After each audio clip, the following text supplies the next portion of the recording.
നമ്മൾ ഉണ്ടാക്കാൻ പോകുന്നത് മോരുകറിയാണേ. മോരുകറിക്ക് വേണ്ട സാധനങ്ങൾ: ഉള്ളി, ഒരു പച്ചമുളക്, 2-3 വെളുത്തുള്ളി, ഇച്ചിരി ജീരകം, ഇഞ്ചി ഒരു കഷണം, ഒരു വറ്റൽമുളക്, മഞ്ഞളും ഉപ്പും മുളക് പൊടി എടുത്തിട്ടുണ്ട്, കടുക്. ആദ്യം നമുക്ക് തൈര് ഉടച്ചെടുക്കാം. പിന്നെ ആദ്യമേ നമുക്ക് വെളുത്തുള്ളി ഇഞ്ചി ഒന്ന് ചതച്ചെടുക്കാം. വെളുത്തുള്ളി ഇഞ്ചിയും ചതച്ചു. അതിനകത്ത് നമുക്ക് പച്ചമുളക് ഇടാം, പിന്നെ ജീരകം ഇടാം. ഇതെല്ലാം കൂടെ നമുക്കൊന്ന് ചതച്ചെടുക്കാം. ചട്ടി ചൂടായി, അതിനകത്തോട്ട് വെളിച്ചെണ്ണ ഒഴിച്ചു. എണ്ണയും ചൂടായി, കടുകിട്ടു. കടുകിൻ്റെ കൂടെ ഒരു വറ്റൽമുളക് മുറിച്ചിട്ടു.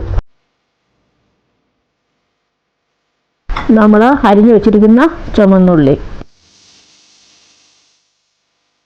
കറിവേപ്പില ഒന്ന് ചെറുതായിട്ട് വഴറ്റിയെടുക്കാം.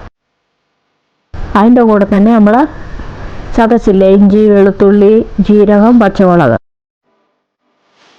എല്ലാം കൂടി ഇട്ട് ഒന്ന് കളർ മാറുന്നത് വരെ വഴറ്റാം. കളർ മാറിയേ നമുക്ക് ഇച്ചിരി മഞ്ഞൾപ്പൊടി ഇട്ട് കൊടുക്കും. മഞ്ഞൾപ്പൊടി ഇട്ട് വഴറ്റിയേ. ഇനി നമുക്ക് ഒരു 1/2 ടീസ്പൂൺ മുളക് പൊടി, പിന്നെ അതിൻ്റെ കൂടെ തന്നെ ഉപ്പ് ഇത്രയിട്ട് നമുക്ക് ഇളക്കിയെടുക്കാം. തീ കുറച്ച് വെക്കണേ. നമ്മൾ ഉടച്ച് വെച്ചിരിക്കുന്ന മോരങ്ങോട്ട് ഒഴിച്ച് കൊടുക്കാം. ചെറിയ ചൂടിലിട്ട് ഇതെല്ലാം മിക്സായി വരുമ്പോഴേ ഇളക്കിക്കൊണ്ടിരിക്കണം. ഇപ്പം എല്ലാം ഇളക്കി. എന്നിട്ട് നമ്മുടെ ആ പാത്രത്തിൽ നിന്ന് ഇച്ചിരി വെള്ളവും കൂടെ അതിൻ്റെ പുറത്തോട്ട് ഒഴിച്ചു കൊടുത്ത്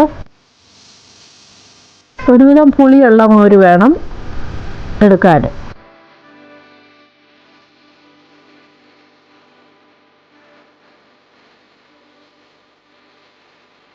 നമുക്ക് കുറച്ച് ഉലുവാപ്പൊടി, 1/2 ടീസ്പൂണിലും കുറച്ച് ഉലുവാപ്പൊടി ഇട്ട് ഇപ്പം മോരുകറി റെഡിയായി. മോരുകറി സ്റ്റീലിൻ്റെ പാത്രത്തിൽ വെക്കരുത്, ഇത് മൺപാത്രത്തിലോട്ട് നമുക്ക് കോരിയെടുക്കാം.